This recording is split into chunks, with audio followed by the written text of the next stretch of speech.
is she starts hinting at a conspiracy that the other Warez groups are actually deliberately delaying cracks because they are being paid off by the industry.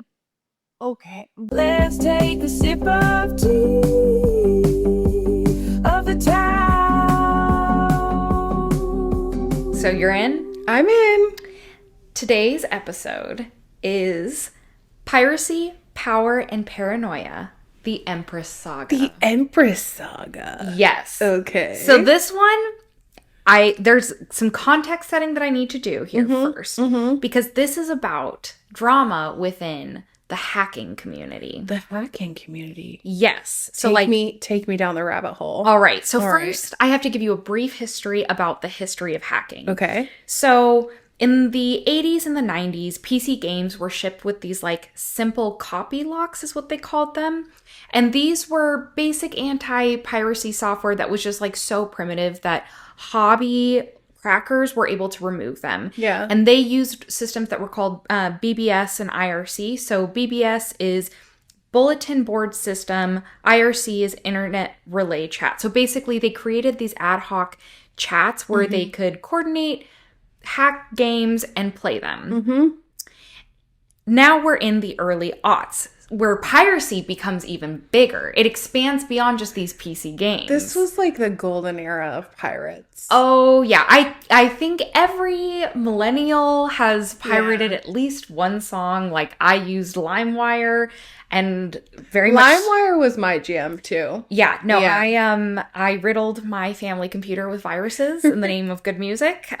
So I think, like, everyone's very familiar with some level of piracy. Yeah. And so this type of piracy, like LimeWire and, Napster, this was really good for single files, things like music, things like movies, where there's just a file and you deliver it. And that's called peer-to-peer sharing. Yes. And this is also the time where like anti-piracy laws start getting ramped up, like DVD and game locks are ramped up, but pirates continue to find a way to work around. In the early 2010s, the gaming landscape is also starting to really change. It is being defined by 7th generation consoles like Xbox 360, PlayStation 3, Nintendo Wii, and also a lot of PC games. The other thing that's changing at this time is there's this uptick in subscription-based gaming, which was very different from how it used to be. Yes. So it used to be you buy a game, you own that game. Yes.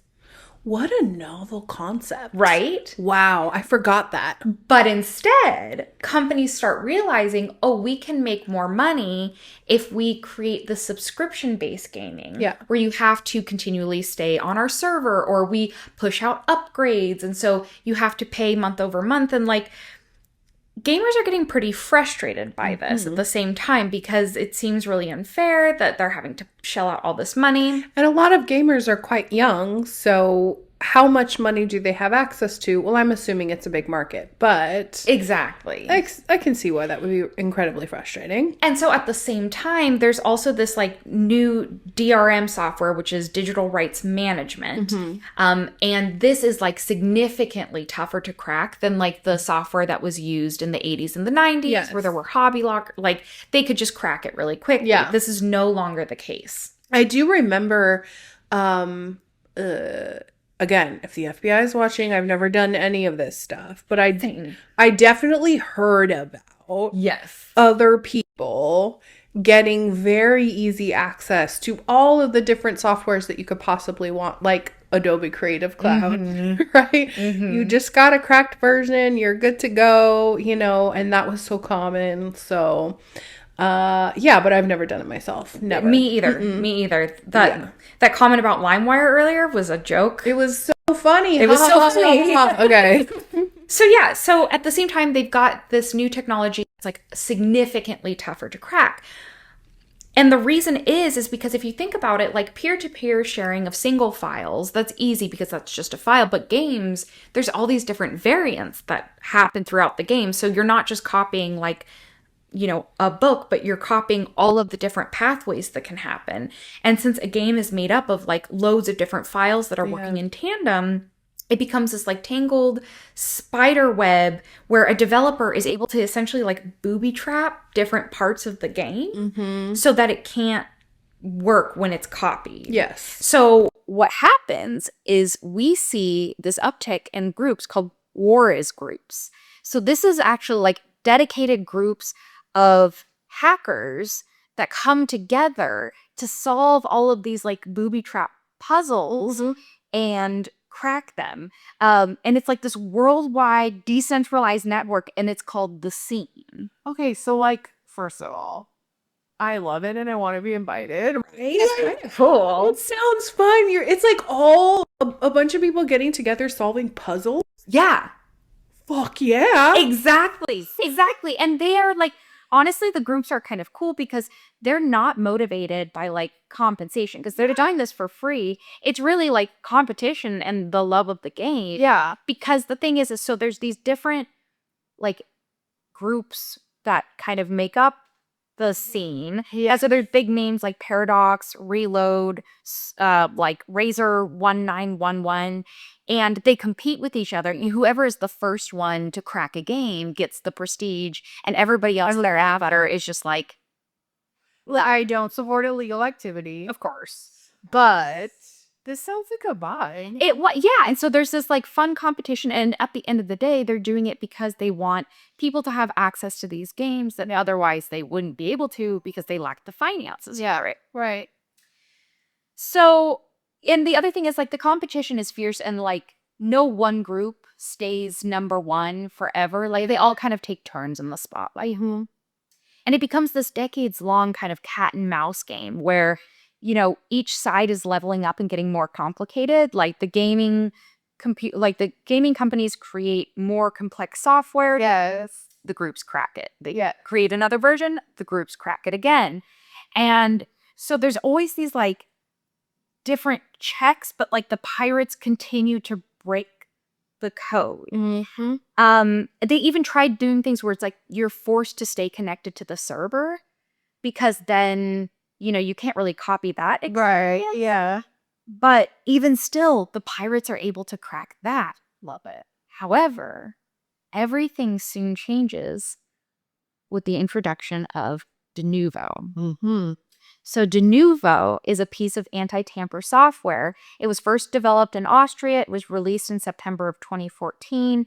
And at first the pirates were like, okay, just another obstacle. But they quickly realized like, this is different. Yeah. So I'm not super technical. Like I'm going to explain this as best as I can. But essentially the way it works is it like the software like encrypts everything and then the software specifically decrypts it while you're playing the game. Yeah. And so because it has these multiple levels of encryption, it makes it like extremely difficult to copy it because you're not just copying the game. Yeah. You're also copying all of this different like encryption software that's happening in tandem with in real time, which is a whole other level. Exactly. And for a while, hackers just cannot seem to break it.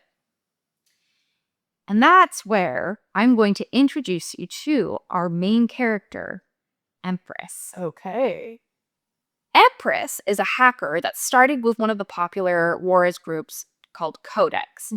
But she makes her solo debut, which is very rare, when she cracks a version of Planet Zoo. So this means that she was not working with her core group to do this work. She was sort of doing it on the side and soloing and doing all of this solo. So previously, mind you, like this used to happen with these different groups because it's so complex that it takes multiple people working on multiple pieces. And she does start with a group, but she quickly is like, I don't need the group. And she Leave them in the dust. Group work who? Exactly. And she comes out and she brands herself and she says, 1, I'm a woman. And 2, I work alone.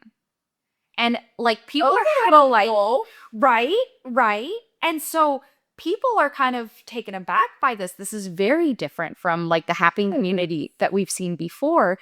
And between October 2020 and July 2021, Empress reigns supreme. So during that time, there's 15 major cracks that happen. She's behind 8 of them. Wow. Yes. Oh my. Yes. Okay. So she's like, she becomes big with She's like that girl immediately. immediately. She gets like a fan following. She creates like, there are people who are almost like cult members of hers. Like they are worshiping her. Sycophantic. And honestly, before this time, there really wasn't anything like a celebrity in these groups because they were just groups of people that were like, competing with each other, taking over. And now there's this standout star that people can kind of latch onto. Yeah. That isn't working with a group that is also very like front and center in a way that people aren't used to. Which is so funny because when you think about the sort of mystique of a hacker and the high profile nature of like celebrity, they're completely in competition and contrasts with each other. And so I love it. Yeah, it's I like love it. very out of the norm. You're just kind of like they've never seen anything like this before, but people are loving it. Yeah. And not only that, the other thing she does differently is like previously different hacking groups would just hack the games that they selected. They're just like, I want to hack this game, I want to hack this game. She actually engages with people in the community. She posts polls being like, what game should I hack next? Oh, And that's unheard of. isn't that risky? It's very, But any interaction that you have with a community at large is going to put your identity. So, I mean, that's what I imagine, right? Because the more out there you are, the more potential mistakes you make in terms of revealing your true identity. I mean, maybe she's just that good, but I can just imagine that being a risk that she's taking. for sure. But at the same time, like, keep in mind, she is one of the few people, like, still to this day, like, it takes groups of people to hack Denuvo's software, and she's one of the only people that can do it solo. So she has a level of intelligence to also probably protect herself in a way that, like, it's pretty difficult to follow. Mm-hmm. Mm-hmm. But not only is she, like, posting polls and interacting with fans, she's also starting to write, like, long manifestos that are, like, ranting against capitalism and, like, against this. Oh, wow. So she's, like, elevating herself in a way that has not been said, like, has not been done, and she's taking the opportunity. I think she's enjoying it, and she's kind of, like, capitalizing on this moment, really. Yeah. And honestly, her fans eat it up. They're making memes of her, they defend her online, and they treat her like a digital goddess. Like, she is that girl. And so she's this one-woman girl who's out to declare war on this industry that's worth tens of billions of dollars, and she's doing it with her intelligence.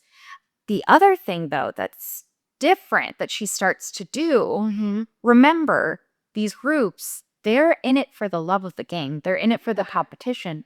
She starts asking for donations. Oh. Because she's like, I'm one of the only people that can do this. I'm out here giving you games that you want.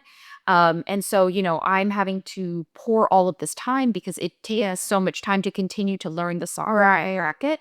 So, like, if I'm going to do this and take time away from my job, then I need donation. Yeah. Which, like, some people are like, yeah, that makes sense. We appreciate the effort that you're doing. We'll make donations. And other people are like, this is so antithetical to what the hacking movement is. She's like anti-capitalist, a hacker, and then she's like, okay, but give me money. Exactly. So it like starts to get like a little bit weird. Yeah. But one of the biggest changes comes from a hack that she does for a game that's called Immortals Fenyx Rising. Mm-hmm. So she hacks this game, and downloaders quickly realize that Empress has capped the speed that people can download the game so that it takes no less than 24 hours. Now, this is important because usually what happens when people hack, so there's this whole ecosystem. There is the groups that are cracking the games. Yes. And then there's another group of hackers called repackers. Yeah. That they basically repackage the cracks so that they're more compatible. Exactly. Yeah. Compress the files, they share it so that people can easily download it. Yes. And so by her capping the download speed, it prevents repackers from repackaging her cracks.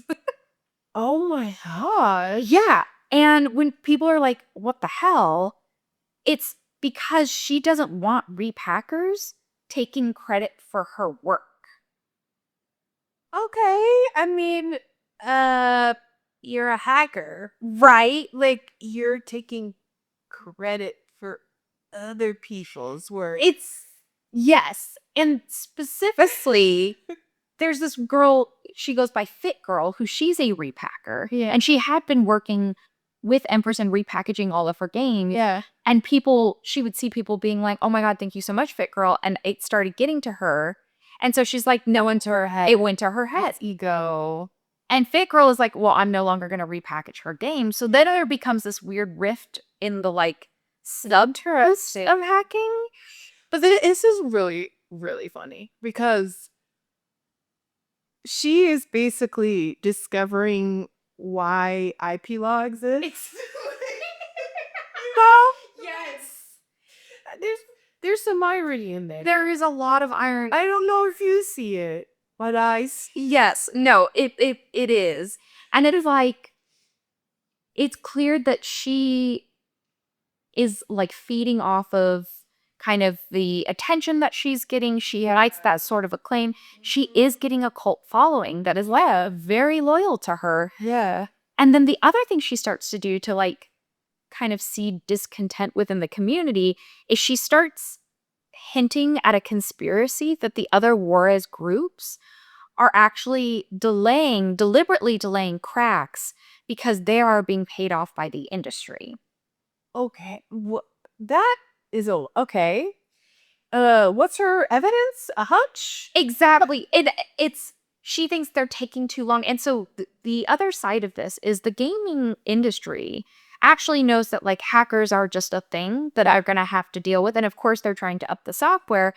But additionally, the other way that they're fighting it is they try to delay the time that it takes from the time that they release to the time that the crack comes out, because then those people need to go and buy it because they're so excited about the game. So it gives that brief window where you can monetize the thing that you've created. Exactly. So there's no proof. It's literally just that it's taking them longer. And so she is coming out and saying they're working with the industry. Okay, but she's doing the same thing to repackers.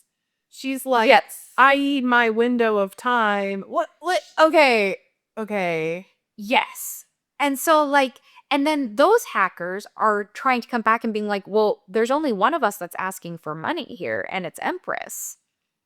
So they're fighting back against what she is saying and the claims that she's making. Yeah. So then it becomes clear that like Empress is starting to really kind of lose it. She is starting to lose followers because of her philosophy. So here's an interesting thing about her. Okay. She's like very into philosophies, like famous philosophers, and like reading their texts and doubting them off. And she believes that she has a totally unique worldview that nobody else in the world can believe to understand or like begin to understand. And she claims that like her interest in philosophy is what allows her to be a better hacker somehow. I don't understand how. Okay, I'm definitely getting a lot of ego coming out. Yes. I feel like this happens so often when someone gets the fame, the celebrity, the ego like takes over your mind. You like, it's just this feels like she's kind of jumping the shark a little bit. She's going too far. Okay. Which is funny because like at the very start of this, when she's first coming out, she says like, I have no need for ego. I'm not doing this for anything. Like, I'm just doing this because I'm a hacker and I'm intelligent. And it's like, girl, kind of think like maybe you got a little ego problem. Sounds like you've discovered the side of yourself that you were denying. Yes. I mean, everyone has an ego. Everyone is susceptible to this. I don't actually think it's surprising. And in some cases, it is warranted, right? Like someone who is highly intelligent like this, someone who is providing a service, I think some degree of ego is warranted. And I think that you should be proud and you should think highly of the accomplishments that you have done. But there is like that moment where you just go like a little too far. And I mean, like, also I can understand why she has to be a little brash, because I mean, you gotta think like this is previously like a pretty male dominated field. Yes. Like, you know, whenever you're a woman in a male-dominated area, you kind of have to have that, like, edge to you, or else people will walk all over you. You will get eaten alive. I mean, yes, you and I both know this. We both work in a male-dominated field, and it's definitely, it does you are required to operate in that environment. You are required to behave and act in certain ways and to be maybe a little bit counter to your nature in certain scenarios, and you learn how to do that. Yeah. And Yeah, I get that. So there is a little bit piece of that, and I understand that. But she starts, like, one of the things that she says is, I have always had a lot of universal, like, philosophy knowledge inside my soul, and it always opposes the famous philosophers and thinkers' theories and pretty much everyone else on this planet. So she's starting to elevate herself, like, above, like, famous philosophers. yeah, And people are kind of seeing that she's like a megalomaniac and, like, self-aggrandizing. They start mocking her for being like, really, you're the smartest person that's ever lived. Like, you're smart. like calm down. But girl, like, Yeah, pull it back. yeah. And then as she starts to have this, like, weird power grab and starts, she's continuing to, like, post these rants and these, like, philosophical mind games and things like that. She's, like, on Reddit at this time, and they're like, we're gonna ban her. Like, this is getting weird. And from Reddit? Yeah, I know. So she ends up creating her own group on Telegram. And so this is kind of the channel that starts to act as, like, the town square for announcements of, like, the games that she's gonna have, like, all these things. And it quickly gets 6 figures worth of subs. Yeah. Wow. So, like, people are in it. They're following her. They're about it. Then, in February 2021, she makes a post. I'm going to read the post she makes. She says, some serious people on Reddit managed to report me to the authority with my real address. I'm not quite sure how it happened, but even with putting my philosophical side aside, I think I pissed off the entire internet just by trying to control my own crack for 24 hours is actually something I'm still not able to believe. In less than an hour, I will be dragged out of my house here with my lawyer, but considering I was caught red-handed while preparing version 2 fix for my Immortals crack, I don't think there will be much hope against it at all. Oh my gosh. So a lot here, because first she's, responding to, they're doing this because of her, like, a 24-hour ban. Yeah. But how did she know who turned her in at that point? I'm assuming if your house gets stormed, they're not going to be like, this is the user on Reddit who turned you. They're just going to arrest your ass. Exactly. And they're not going to give you 24 hours. Yes. And 2 hours or whatever. Yeah. So she said, they're going to, in less than an hour, they're going to drag me out and I'll have my lawyer. But, like, so it's like, she just makes this post. But pretty quickly, the community is like, this seems sketchy. Okay. So I'm not the only one that. No, you're not the only one. Okay. Because I'm like, have you ever been arrested by? I've never been arrested by the FBI. Like, to be clear. But I've seen arrests of the FBI, and I've also watched enough true crime. Yes. To know at least the basics of that feels off. Yeah. You're not going to know that. You're going to be dragged out. It's going to be news. You're not going to have time to make a post. No, they're not going to let you make a post about it. Exactly. So, like, people start to point out the flaws here. And, like, one of the things that you said is police generally don't, like, tell you that they're going to arrest you in an hour so that you have time to write a post and, like get clean on delaying evidence. Yeah. And, so they're like, this is just not adding up. So then, 2 days later, Empress proclaims on her website that the investigation has ended, that her lawyer has gotten her off the hook, and that she's back to cracking. Okay. Not what? That is such bull. Like, I'm sorry. I don't believe it. No, it's very clear at this point, and everyone knows she faked her own arrest. If she was caught red-handed doing something like this, there is not yes, sure, you could have gotten out on bail or something. Yeah. There would be court records. Yeah. That's clearly a fraud. And I think if she is, like, leaning into, like, megalomania, just kind of getting the self-inflated sense of self, then I mean, I can see how she would do something like that. Yeah.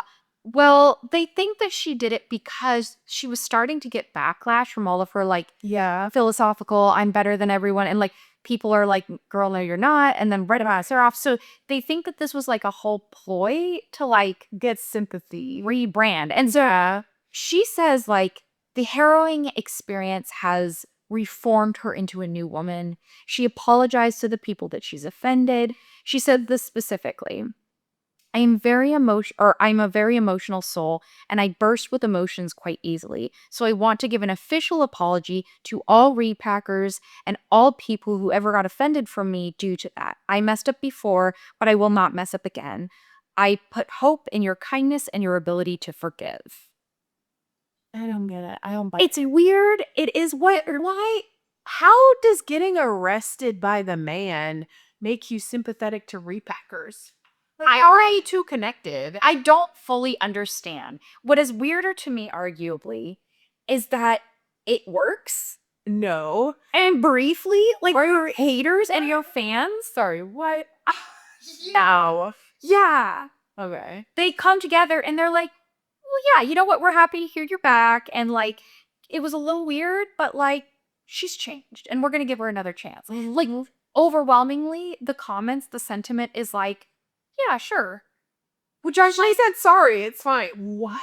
It's so weird. And I think one of the things that you will start to see and what I gather from this is, like, the gaming community is hungry for cracks. Yeah. Well, right. If she's just giving them free cracks, of course.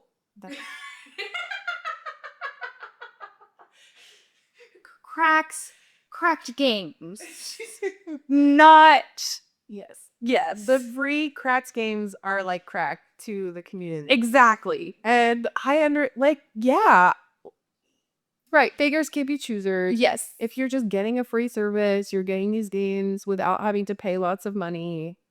Well, of course you'd be quick to forgive. That makes sense. And she one of the only people that is able to crack this Denuvo software as quickly as she can and on her own. It is still taking other groups a long time to crack it together. So people are kind of like, well, let's not upset her. Like, let's let her back. The game industry just needs to figure out who she is and hire her.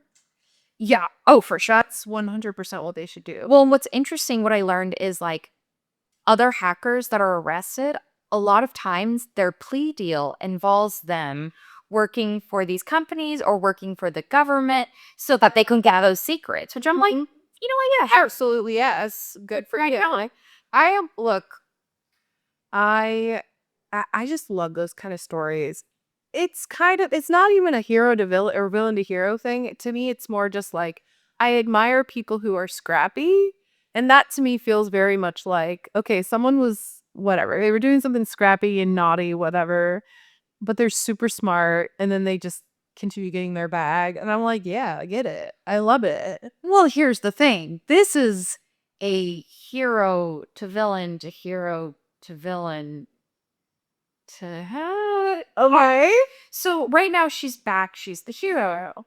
This does not last long. Okay. This does not last long at all. Mm-hmm. She comes out and makes this post that is horribly racist. Wow. She comes back and says specifically, the kind Empress is long gone and finished. Okay. She's having all sorts of emotions. And so she's not only, like, coming back with her philosophical rants, but she's saying things that are transphobic and racist. I didn't see the transphobic comments, so I don't know specifically what she said, but this post, she puts a lot of hate about, like, not only Indians, but India, the country as well. Like, big, just horrifically racist things. Yeah.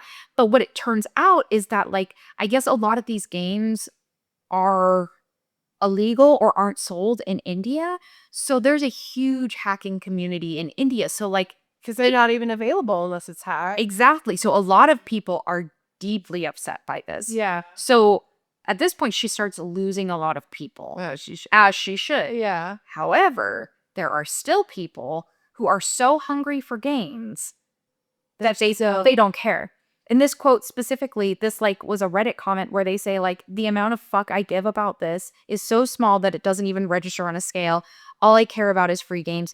I would suck Satan's if he was the one cracking Denuvo's. You go ahead. Go right ahead. Free world. Wow. Yeah, so she still has a very strong yet cult following of loyalists. They just want the game. So they dismiss all of their bad behavior. Well, then she makes another comeback with the broader community because Hogwarts Legacy is announced for February of 2023, and the community is locked in. Yeah. People are really excited about this game, but the game is $80, which it's expensive. Like, I remember them being $20 when I was a kid, obviously. I know that's not what the price is anymore. That seems expensive. Yeah, so people are like, it's expensive. So everyone at this point, even the people that I turned to her after those racist posts, turn back towards her because they're like, they just want the game. We want this game.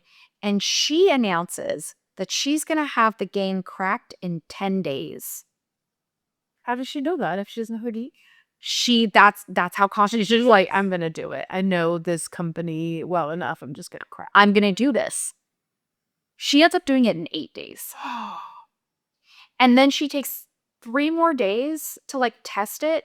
And by day 11, she'd completed testing and released it to the public. Wow. So she does do it. And the thing that's particularly impressive about this is that this was the latest version of the Denuvo software.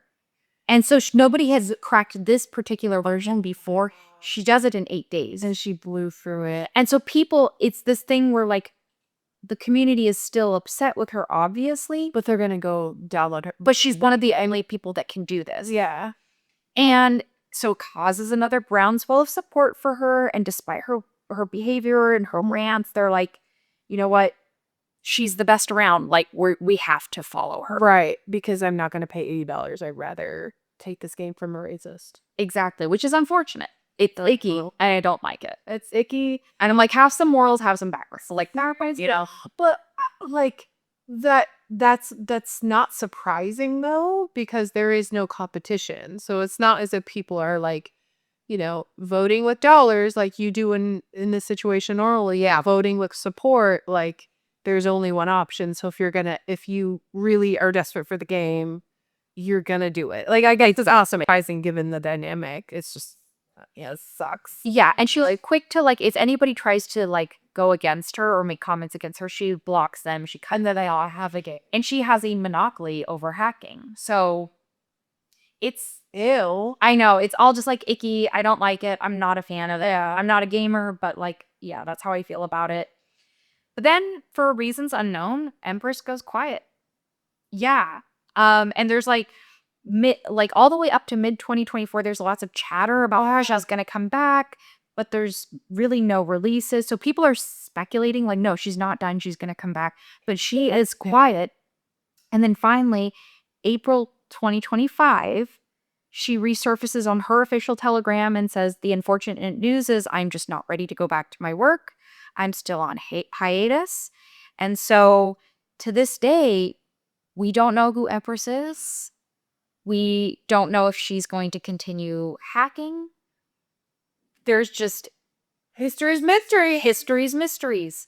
So it's this weird thing where she was like hero, villain, hero, villain, hero, villain, and then gone. And she's stayed so wide. Yeah, that's fascinating. And I wonder if it's something that happened. Like she got a legal, I don't know, maybe got some hints that she was going to get arrested. Yeah, and she got hired by a gaming company. That would probably be more likely. Yeah. She's also not shy. Like she actually at one point does an interview with Wired. No. Yeah. Where she talks about like, yeah, I'm a lone wolf. I'm cracking all these games. Like this is who I am. She's not shy about like really kind of starting to like breach that separation of anonymity and like celebrity. So it wouldn't surprise me if eventually she went a little too far and they found her. Or it also wouldn't surprise me if one of these games actually found out who she is and paid her off or hired her or did something, has an agreement with her or something. Yeah. Does that, I mean, it benefits them. And if you're a large corporation who has a lot at stake, like that is the better path than having someone arrested. Exactly. So Exactly. So I'm not accusing anyone of anything, just to be clear. Again. yeah. So I mean, I know it's like a little uneventful, but that is the drama within the hacking community. There's still so many unknowns, but I just thought it was fascinating that there's this like lone wolf female standout star. And the sort of the tangle of genius and megalomania is really fascinating. Yes. And I'm not diagnosing anyone, but it reeks to me of something like a bipolar personality disorder or something along those lines where, there's just those types of things come out. But the level of intelligence that it takes to do this and dedication and all of those things are always fascinating. I think direct humans that end up doing really interesting things are not always. Everyone has dark and light. Everyone is complex.